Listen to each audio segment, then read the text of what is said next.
আমরা কানাডাতে যে বাসায় থাকি সেই বাসার ব্যাকইয়ার্ডে দেখেন কত সুন্দর একটা কি বলা যায় একটা স্ট্রাকচার তৈরি করা হয়েছে। তার মানে আমাদের বাড়িওয়ালি আর কি, উনি এত সুন্দর করে বিভিন্ন টাইপের গাছ লাগান। আরেকদিন দেখাবো সেটা নিয়ে। আজকের যে গল্পটা, আজকে কিন্তু এই বাগান নিয়ে আমি গল্প করতে আসিনি। তো বাগানের কথা এই জন্য বললাম কারণ এই বাগানে আমি কিছু আম রেখেছি, এই আমের গল্প শোনাবো। গল্পটা হচ্ছে আমরা সচরাচর কী করি। আচ্ছা, আমরা সচরাচর যেটা করি বাংলাদেশে তো মানে আমের স্বর্গরাজ্য বলা যেতে পারে। মানে আম তো আমাদের বিভিন্ন কোয়ালিটির এবং বিভিন্ন প্রজাতির বিভিন্ন টেস্টের পাওয়া যায় এবং সেই স্বাদ সত্যিকার অর্থে আমরা বাংলাদেশে থেকে বুঝি কিনা জানি না, দেশের বাইরে আসলে সেটা আরও বেশি ফিল করা যায়। কারণ হচ্ছে এই আমের কথা বলি, এইখানে দেখেন কয়টা আছে এই বক্সের মধ্যে। আমার কিন্তু এই বক্স ধরেই কিন্তু আমটা কেনা। এই বক্সের মধ্যে 8টা আছে, আরও একটা ছিল যেটা আমি খেয়ে ফেলেছি তার মানে টোটাল 9টা ছিল। অর্থাৎ এক কথা যদি বলি, এই বক্সের ভিতরে যতগুলো আম ধরবে সেই কয়টাই তারা রাখে। তো দেখা যায় যে অ্যাভারেজে ওরকম 8টা থেকে 9টাই ধরে আসলে। কিন্তু এই দেশে আমের দাম কিন্তু অনেক বেশি, কারণ আমি এখনও পর্যন্ত কানাডিয়ান কোনো আম পাইনি। আমি জানি না কানাডায় কোনো আম আছে কিনা। এটা কিন্তু মেক্সিকোর আম। আমি এই যে 1 বছর ধরে আছি কানাডায়, 1 বছর ধরেই আমি যতগুলো আম কিনেছি সবগুলোই কিন্তু মেক্সিকোর আম ছিল। এবং টেস্টের কথা যদি বলি, এগুলো সাধারণত কাঁচা কেনা হয়।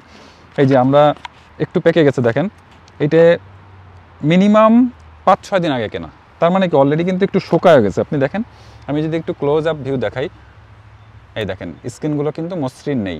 তার মানে অলরেডি কিন্তু শুকায় গেছে। তার মানে ঘরে থেকে এরকম শুকায় পাকানো হচ্ছে।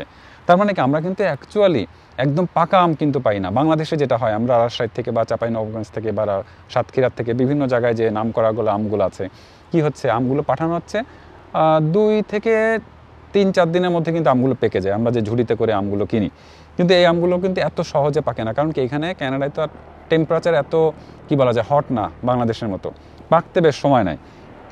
এখন কথা হচ্ছে আসল কথাটা যেটা বলি, এইগুলোর টেস্ট বলতে পারেন মোটেও ভালো না। মানে আমরা পাই না তাই খাই। এই আমগুলো যদি না পাকে, এই যে এটা যেমন একটু হলুদ হয়ে গেছে, এইটা মোটামুটি লাগবে।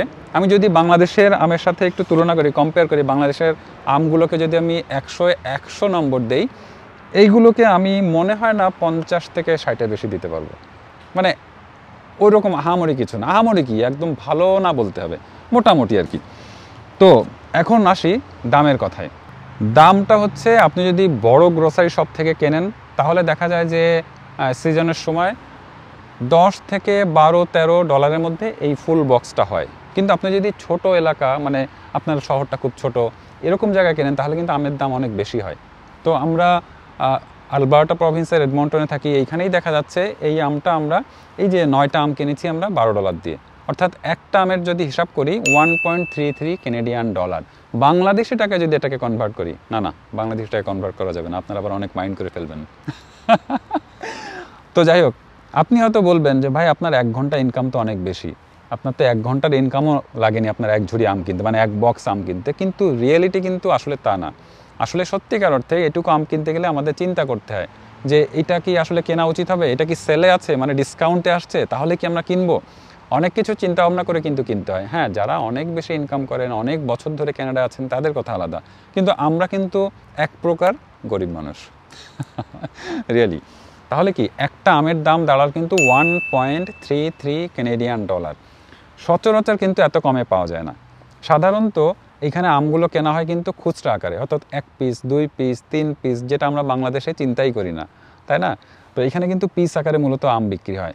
এক একটা পিসের আম আমি চেষ্টা করব কয়েকটা ভিডিও ক্লিপ বি রোলে অ্যাড করার, দিয়ে সাধারণত মানে 2+ কানাডিয়ান ডলারে বিক্রি হয়। তার মানে $2.5 $3, আমি $3.5 পর্যন্ত দেখেছি একটা আমের দাম।